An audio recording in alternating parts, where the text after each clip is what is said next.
कार्यक्रम के पुण्यार्चक हैं आचार्य श्री वसुनंदी वर्षा योग समिति फरीदाबाद 2025। अध्यक्ष पंकज जैन, उपाध्यक्ष वीपी जैन, उपाध्यक्ष प्रदीप जैन, महामंत्री भूपेश जैन, मंत्री अंकित जैन, मंत्री पारस जैन, सह मंत्री अनुज जैन, कोषाध्यक्ष अमित जैन, सह कोषाध्यक्ष हितेश जैन। पारा भावना में एक पंक्ति आती है, जीवरु पुद्गल नाचे जामे कर्म उपाधि है। मोह नींद से उठ रे चेतन तुझे जगावन को, हो दयाल उपदेश करे गुरु बारह भावन को। ये पंक्तियाँ 12 भावन में आती है। आत्मा इस शरीर में है, शरीर और आत्मा ये जीव और पुद्गल है। इन दोनों को जो नचा रहे हैं वो कर्म है। जब हमारे जीवन में अच्छे कर्मों का उदय होता है तो हमें अच्छा एहसास होता है, आनंद आता है, हर्ष, उल्लास, उमंग, आनंद, ये सब हमारे अंतरंग में होता है। बाहर में हमें सारी सुविधाएं, साधन, सामग्री ये उपलब्ध हो जाती है। और जब कर्म बुरे आते हैं तो हमारे अंतरंग में हताश, उदास, निराशता, नकारात्मकता ये सब हमारे अंतरंग में आ जाती है। बाहर में हमारे रिश्ते टूटने लगते हैं, हम बिखरने लगते हैं, हमारे बनते बनते काम बिगड़ने लगते हैं। अच्छे कर्म के उदय में अच्छे बुरे काम भी अच्छे होने लगते हैं। धन्य कुमार पहली बार व्यापार करने गए, पुण्य कर्म का उदय था, सत्ता में बैठे थे, उदय में भी सब पुण्य कर्म था। पिता ने कहा पहली बार व्यापार करने जा रहे हो, अच्छे से करना। कैसे करना है मुझे तो पता ही नहीं, ये रखी पोटली, बस इससे लेन देन करते रहना, इसको दे देना, ले लेना, फिर दे देना, ले लेना, आप ऐसे लेन देन करते रहना और शाम को जो बचे वो लेके आ जाना। पोटली दी, बाजार में गए, एक बैल, 2 बैल थे और गाड़ी लकड़ी से भरी थी। पसंद आ गई कि बैल बहुत अच्छे हैं, खरीद ली। सोने की 500 मोहर दी थी, वो दे दी करके बैलगाड़ी ले ली, लकड़ी से भरी थी। फिर बकरी के बच्चे अच्छे लगे, बैलगाड़ी दे करके बकरी के बच्चे ले लिए। फिर तो तोते थे, वो अच्छे लगे, उनको दे, बकरी के बच्चों को दे करके 2 तोते खरीद लिए। पहले ऐसे ही होता था, लेन देन ऐसे ही चलता था। और फिर बाद में अंतिम शाम के समय पर जाने से पहले कोई व्यक्ति शमशान से आ रहा था, खटिया का पाया जला हुआ था उसके हाथ में। तो उन्हें पता नहीं क्या अच्छा लगा, उसने तोते दे करके खटिया का पाया ले लिया। घर गए, माँ ने देखा मेरा बेटा व्यापार करके आया है। क्या लाया देखा तो खटिया का जला हुआ पाया। सब भाई, 7 भाई थे, चिल्लाने लगे, कोसने लगे। पिता मौन थे, माँ भी मौन थी। लेकिन बेटा पहली बार व्यापार करके लाया है, कुछ ना कुछ लाया है, जो भी लाया ठीक है। माँ ने उसको अच्छे से सोचा कि रख लूँ, पहली निशानी है व्यापार की, पहली निशानी की याद में इस पाए को साफ़ करके रख लेती हूँ। साफ़ कर रही थी, पाए में जो छेक था, साफ़ करते करते उसमें से एक पोटली निकली। उसमें एक पत्र था और रत्न भरे थे। उसमें लिखा था कि ये रत्न धन्य कुमार को दे दिए जाएं, मैं अपने सारे रत्न धन्य कुमार को सौंपता हूँ। उस पत्र में अपना नाम लिख दिया। महानुभाव, जब पुण्य का उदय होता है तो व्यक्ति को छप्पड़ फाड़ के मिल जाता है। भाई उससे क्रोधित हो गए, बुरा मानने लग गए, उसको मारना चाहते थे। मारा भी, एक बार प्रयास भी करा, बच गया, वहाँ से भाग गया। वो भागने के बाद खेत पे जाके आराम किया। किसान पानी लेने गया उसके लिए, चलो मेरे खेत पे कोई मेहमान आया है, उसे पानी पिला देता हूँ। वो पानी लेने गया तो उनने वो 3 उंगल वाला फावड़ा रखा था, उसको ज़मीन में मारा। देखता हूँ होता क्या है, उसको पता ही नहीं था होता क्या है।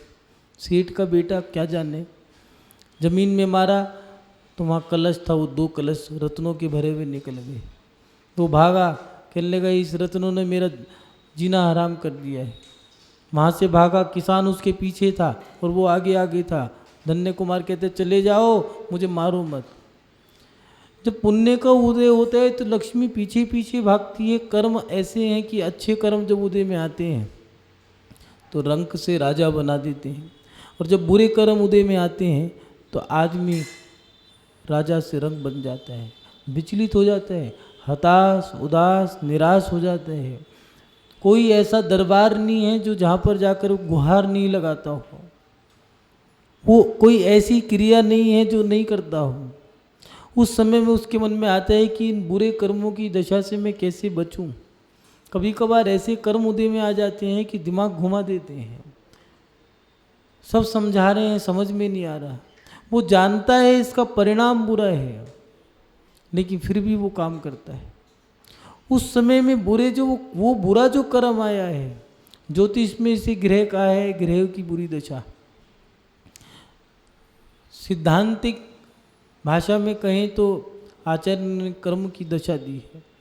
कर्मों की जब बुरी दशा आती है, अच्छी दशा में तो तुम्हें बैठे बैठे भी पूजा हो जाएगी। वो कहते हैं ना, देने वाला जब भी देता देता छप्पर फाड़ के, लेकिन लेने वाला जब भी लेता लेता खाल उधेड़ के। पत्नी को दिखाने गए थे, डॉक्टर से कहा कि मेरा भी स्वास्थ्य ठीक नहीं है। नब्ज पकड़ी, उन्होंने कहा टेस्टिंग करनी पड़ेगी। कहा कि सुनो, पत्नी का तो बाद में, पहले तुम्हारा बाईपास होना है। जब पाप कर्म का उदय आता है तो अच्छे अच्छे की खाल उधेड़नी पड़ जाती है। डॉक्टर ने कहा कि ऑपरेशन करना पड़ेगा। पुण्य का उदय आता है तो कहते हैं कि पता नहीं क्या हुआ, एक फकीर की कोई पुड़िया दी थी, वो काम कर गई, पेट की पथरी निकल गई। हमारा बेटा पागल था, ठीक हो गया। पुड़िया ने कुछ नहीं करा, आपका पुण्य का उदय आ गया, सब काम बनते चले गए। अब समस्या ये है कि जो कर्मों की बुरी दशा है उससे कैसे बचें, क्योंकि ये बात सत्य है कि जीव जो है इन कर्मों के कारण ही उलझा हुआ है। चाहे वो पुण्य कर्म हो, चाहे वो पाप कर्म हो। कर्म भी दो प्रकार के दिए हैं, पुण्य कर्म पाप कर्म, घात्या कर्म अघात्या कर्म। जैन धर्म में कोई एक चीज़ बताई ही नहीं, जीव दो प्रकार के बताए, भव्य अभव्य। कर्म भी दो प्रकार के दे दिए, घातिया घातिया पुण्य पाप कर्म, उसमें भी 8 कर्म खोल दिए। ज्ञानावर्ण आदि 8 कर्म, उन 8 कर्मों के भी प्रकृतियाँ खोल दी। 148 के भी भेद करे, असंख्यात। पुद्गल में भी दिए जी, हमारे लिए जो तत्व हैं कितने होते हैं, अनंत तत्व होते हैं। प्रयोजनभूत 7 तत्व हैं, उसमें भी 2 भेद कर दिए। 2 संसार के कारण है, 2 मोक्ष स्वर्ग के और 1 मोक्ष का। महानुभाव, अब इन कर्मों की जो समस्या है वो बड़ी है। कर्मों की बुरी दशा से बचने के कुछ उपाय ऐसे आचार्यों ने बताए हैं जिनसे हम बच सकते हैं। वो उपाय सटीक हैं, सैद्धांतिक हैं। कौन कौन से हैं, लिख लेना, काम आएंगे। सबसे पहला दिया है कि भगवान की भक्ति। आचार्य कुंदकुंद स्वामी जी ने भी दिया है, दानम पूजा मुखम साव्याय धम्मो न साव्या तेड़ विन्ना झाणा झैणम मुखम साव्यो न साव्या तेड़ विन्ना। दान देना, पूजा करना इस श्रावक का कर्तव्य है, जिससे कि वो अपने जीवन में जो पुण्य पाप कर्म कर रहे हैं वो बैलेंस बना रहे। इसलिए भगवान की भक्ति के लिए दिया है कि व्यक्ति अपने कर्मों, बुरे कर्मों से बचना है, भगवान की भक्ति कर लो। इतिहास उठा के देख लो, चाहे मैना सुंदरी हो, चाहे सोमा सती हो, चाहे चंदन बाला हो, चाहे सीता सती हो। पुरुष वर्ग में भी देखोगे, गजकुमार मुनि हो, सनत कुमार चक्रवर्ती हो, पारसनाथ तीर्थंकर हो, सुपार्श्वनाथ हो, चाहे जितने भी जीवों पर उपसर्ग आया या संकट आया तो उन लोगों ने क्या किया। सेठ धनंजय ने अपने बेटे का जहर उतार दिया, नाग ने ढस लिया था, विष उतारा। कैसे उतारा, मात्र भगवान की भक्ति करके गंधोदक छिड़क दिया, ठीक हो गया। मांगतुंग स्वामी जी ने क्या किया, 48 तालों में जब डाल दिया गया, कोठड़ी में बंद कर दिए, ताले लगा दिए, भगवान की भक्ति करी। लोग कहते हैं 48 ताले टूट गए। अरे क्या करते थे ही 48, ज़्यादा होते तो वो भी टूट जाते। ये समस्या है, हम समझ नहीं पाते कर्मों की भी इस श्रृंखला को। कर्मों की बुरी दशा से कैसे बचना है, सबसे अच्छा तरीका है भगवान की भक्ति करो। कुछ लोग कहते हैं कि भगवान के ये जो अनुष्ठान है, विधान है, ये मंदिरों में क्यों होते हैं, ज़्यादा होते ही रहते हैं, इन्हें बंद क्यों नहीं करते।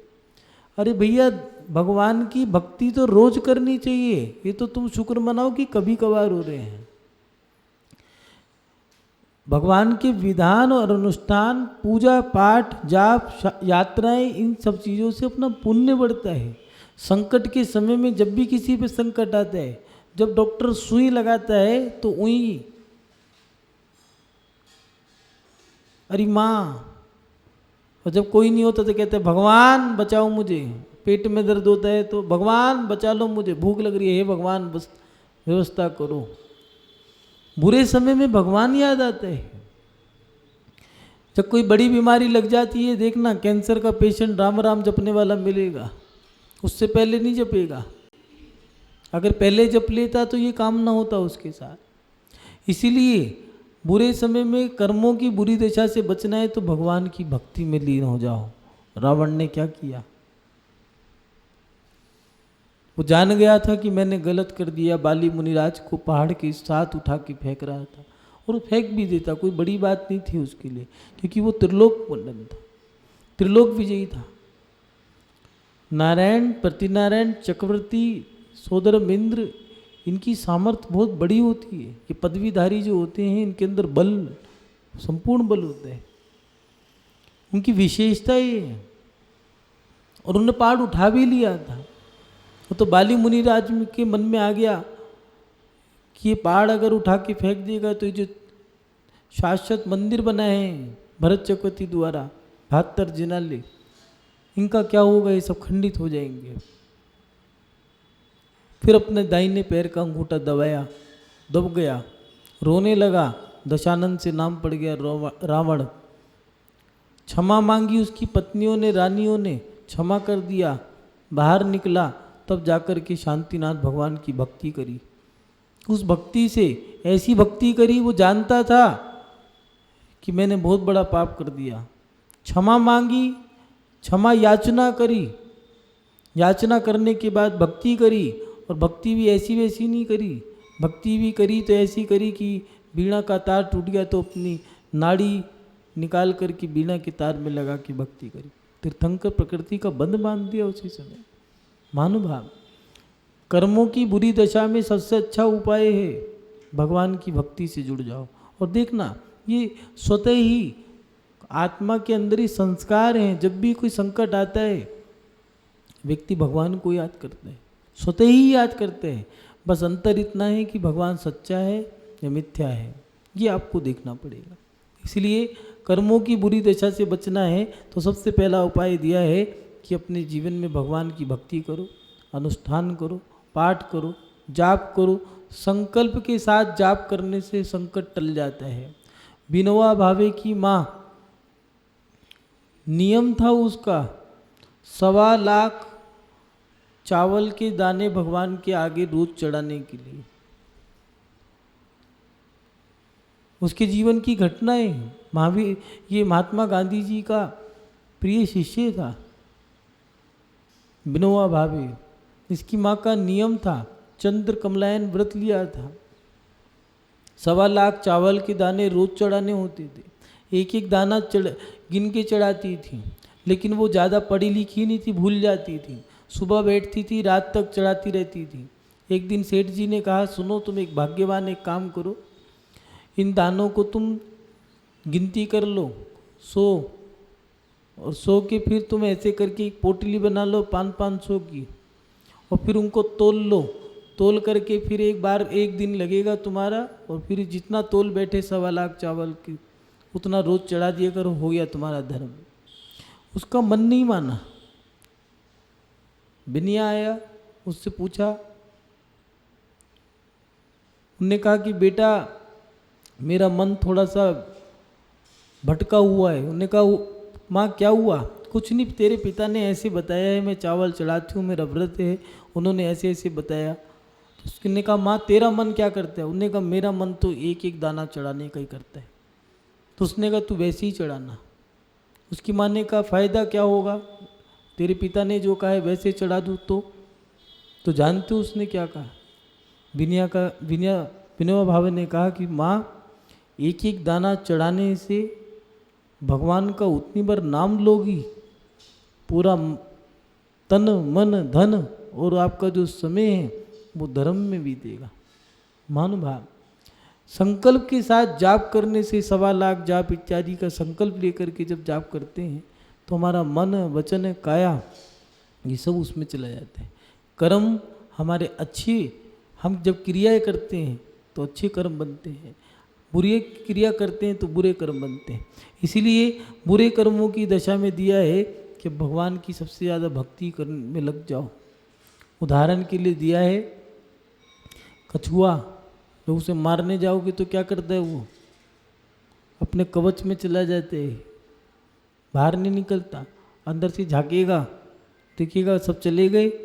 जब सब चले जाते हैं तो कवच में से बाहर निकल जाते हैं। बस जब पाप कर्म का उदय है, बुरे कर्मों का उदय है तो कछुआ बन जाओ, अंदर चले जाओ, भगवान की भक्ति, पूजा पाठ, अर्चना, ध्यान, यात्रा, बस कर्म आएगा चला जाएगा, फिर लग जाओ।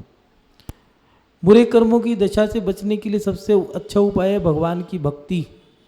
दूसरा उपाय दिया है संत सेवा, साधु समागम, संत संगति, साधु की संगति, इनसे हमारा पुण्य बढ़ता है। प्रथमानियोग, करणानियोग, चरणानियोग, द्रव्यानियोग, ये 4 नियोग हैं जैन धर्म के अंदर।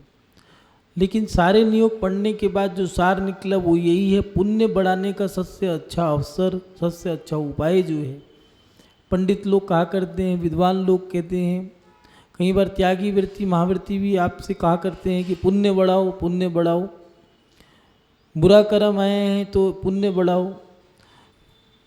प्रथमा नियोग के सारे ग्रंथ पढ़ने का और जैन धर्म का पूरा सार जो लिखा आचार्य कुंद स्वामी ने रहन सार में, दानम पूजा मुखम। अगर बुरे कर्म आए हैं उदय में तो बुरे कर्मों की दशा बदलने के लिए दिया है कि आहार दान, साधुओं की सेवा में लग जाओ।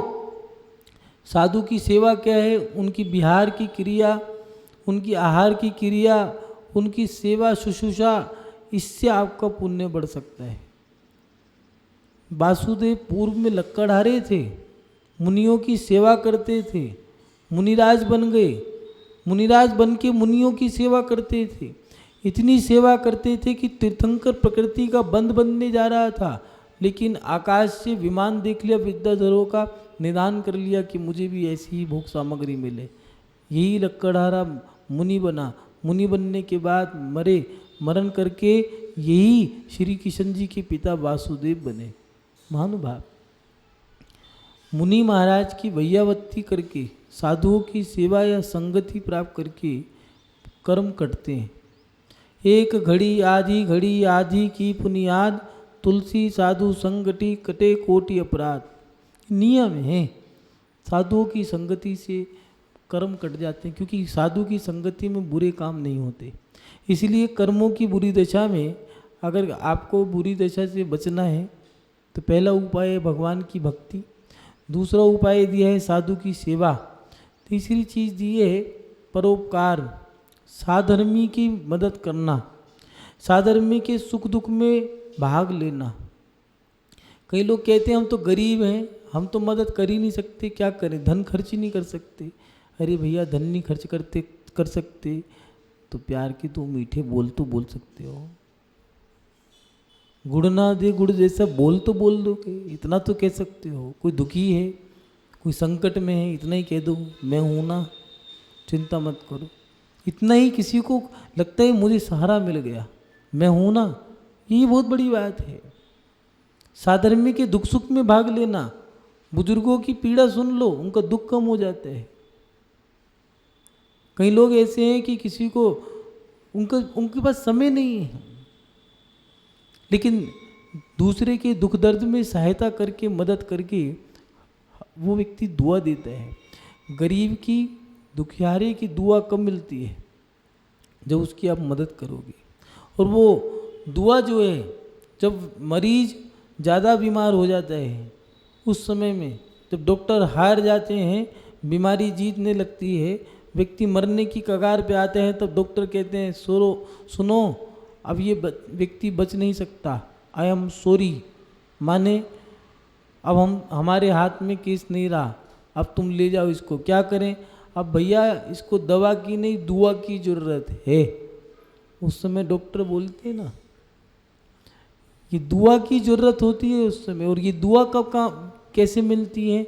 गरीबों की, दुखहारियों की, साधर्मियों की मदद करके दुआ मिलती है।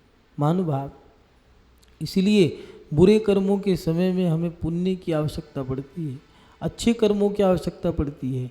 और अच्छे कर्म करने के लिए साधर्मी की मदद करें, उसके दुख सुख में भाग लें, उसकी सहायता करें, ऐसा नहीं है उसको उपहास करें। और अंतिम बात दी है, अपनी तन मन धन माने अपनी चंचला लक्ष्मी का दान करके आप अपना सदुपयोग करें उस लक्ष्मी का। कई बार ऐसा होता है कि हम पैसा कमाते हैं और पैसा कमाते कमाते हम ये भूल जाते हैं कि हमें किससे लेना है और किससे नहीं लेना। और कभी ऐसे व्यक्ति का धन भी हम ले लेते हैं जो गंदा धन था। वो पैसा आने के बाद घर में लड़ाई झगड़ा कलह बीमारी रोग आ गया। माँ बाप कह भी रहे हैं कि पता नहीं क्या था, जब हम लखपति थे तब से तो बढ़िया था, तब से वो सौदा किया और वहाँ से तब से दिन बदल गए, पता नहीं क्या हुआ। पैसा तो बहुत है घर के अंदर, ना तो शांति है ना बीमारी जा रही है, लड़ाई झगड़ा पूरा है। कुछ लोग तो डिप्रेशन में ही आ जाते हैं। इसलिए आचार्यों ने दिया है कि दान करके अपनी सामग्री को सही जगह खर्च करके मंदिर बनवाना, पूजा विधान कराना, साधु की यात्राओं में, आहार दान में। रामचंद्र जी ने क्या किया? मंदिर बनवाए। रावण ने क्या किया? भरत चक्रवर्ती ने क्या किया? स्वर्ण मंदिर बनवाए, रत्नों के मंदिर बनवाए। जरासंध कंस ने क्या किया? कौरवों ने क्या किया? और पांडवों ने क्या किया? आप सब जानते हो। महानुभाव, अपने जीवन में ये 4 चीज़ें दी हैं। भगवान की भक्ति करके आप अपने कर्मों की बुरी दशा से बदल सकते हैं। कुछ लोग कहते हैं मंदिर में बैठे रहते हैं, भैया पूरे दिन मंदिर में बैठे रहते हैं, घर भी देख लिया करो, घर भी आ जाया करो। सास लड़ाई करने को तैयार है, बहू चली जाएगी तो पति को भड़काएगी। अरे भैया क्या पता तुम्हारा घर ही उस बहू के पुण्य से चल रहा हो। और कभी कभार होता भी है, बहू चली गई मायके में तो घर के अंदर चांद तारे नज़र आ जाते हैं, घाटा लगना शुरू हो गया। कभी कभार ऐसा होता है, एक घटना तो सत्य बता रही हूँ। हमारा चतुर्मास हो गया, चतुर्मास होने के बाद एक पति पत्नी हमारे पास आए, कहने लगे महाराज जी हमने देख लिया, आपके प्रवचन में सुना था कि पुण्य पाप होता है कि व्यक्ति अपना पुण्य भी ले जाता है साथ में। कहने लगे हमारे पिताजी मर गए, पिताजी मरे और अगले दिन ही घर में चोरी हो गई। जितना उन्होंने कमाया था, जो उनकी संपत्ति थी, चोर वो ले गए, हमारी संपत्ति को हाथ भी नहीं लगाया। ये सत्य है। इसलिए भगवान की भक्ति, पूजा पाठ, अर्चना ये जरूर करो। अगर कर्मों की बुरी दशा से बचना है तो भगवान की भक्ति कभी मत छोड़ना। आज की नई पीढ़ी नौजवान कहते हैं मंदिर में ज़्यादा समय देने से होगा क्या? अरे भैया जब तुम्हारे पेट में दर्द होगा, जब तुम्हें बीमारी आएगी या संकट आएगी, तब तुम भगवान के मंदिर में ही मिलोगे। शादी नहीं हो रही थी, जब नौकरी नहीं मिली, तब कहाँ थे तुम? गुरुओं के चरणों में धोख लगा रहे थे, बाबाओं के पास जा रहे थे। अब जो नौकरी मिल गई तो फिर छोकरी के लिए उपवास क्यों करे तुमने? क्योंकि नियम है, धर्म करने से ही हमें सामग्री प्राप्त होती है। महानुभाव, कर्मों की बुरी दशा से बचने के 4 उपाय बताए हैं, इस पर आप ध्यान रख लें। दोबारा बता देते हैं। भगवान की भक्ति, संतों की सेवा, साधर्मी के दुखों में मदद करना और उसके साथ दान करके अपनी चंचला लक्ष्मी का सदुपयोग करके आप अपने जीवन में बुरी कर्मों की दशा से बच सकते हो। कुछ बातें हैं आप लोग विशेष में ध्यान रख लें कि कभी भी बुरे कर्म तो आप बच गए, लेकिन बुरे कर्म बनते कैसे हैं इस पर भी थोड़ा विशेष ध्यान रख लें। कभी भी देवशास्त्र गुरु की निंदा मत करना। जो सच्चे देवशास्त्र गुरु हैं, चाहे मिथ्या ही क्यों ना हो, जैन धर्म में दिया है कि सम्यक्त और मिथ्यात्व दो हैं। एक सच्चे देवशास्त्र गुरु है और एक झूठा है जो उसको मिथ्या कहा है। लेकिन निंदा आपको दोनों की ही नहीं करनी है। मिथ्या है, कोई झूठा है तो ठीक है, वो अपना करे, अपन अपन अपना कर रहे हैं। इसलिए आचार्यों ने कहा है कि कभी भी बुरे कर्म बंधे कैसे, उस पर भी थोड़ा ध्यान दे लें।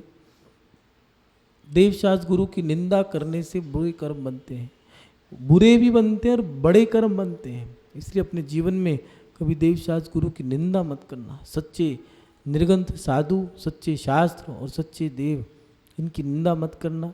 दूसरी बात, भगवान के अभिनय, जैसे कई लोग मंदिर में आके ऊट पटांग तरीके से बैठ जाते हैं, कई लोग तो परमात्मा के कारण भगवान की तरफ भी पैर फैला के बैठ जाते हैं।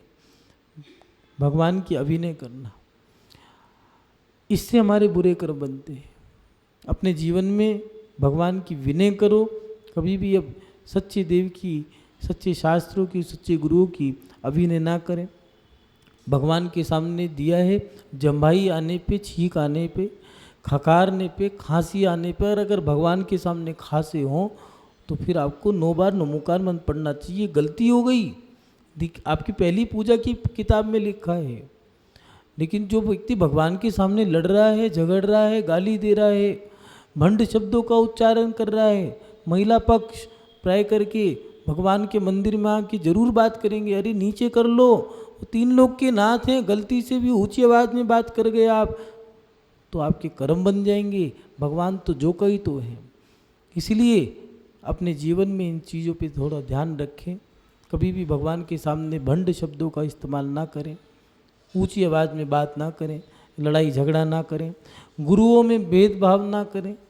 गुरुओं के अंदर जैसे आज के समय में एक प्रचलन चल गया है, हमारे वाले आए तो जयकारा गुरुदेव का, दूसरे वाले आए तो चले जाओ गुरुदेव जी। ये वाला सिस्टम ना हो, इससे हमारा पुण्य खर्च होता है, पुण्य कम होता है। और उसके साथ साथ दिया है, मंदिर का या धर्म का निर्माल्य सेवन ना करें। कई बार ऐसा होता है कि चतुर्मास हो रहा है या मंदिर के कोषाध्यक्ष जी बन गए, जब कोषाध्यक्ष नहीं थे तब कुछ नहीं था, और जब मंदिर के कोषाध्यक्ष जी बन गए तब तो घर में लिपाई भी, पुताई भी और मकान भी बदल लिया। ये क्या हो गया, ये तो समझ में नहीं आया। इस कार्यक्रम के पुण्यार्चक थे आचार्य श्री वसुनंदी वर्षा योग समिति फरीदाबाद 2025, अध्यक्ष पंकज जैन, उपाध्यक्ष वीपी जैन, उपाध्यक्ष प्रदीप जैन, महामंत्री भूपेश जैन, मंत्री अंकित जैन, मंत्री पारस जैन, सह मंत्री अनुज जैन, कोषाध्यक्ष अमित जैन, सह कोषाध्यक्ष हितेश जैन।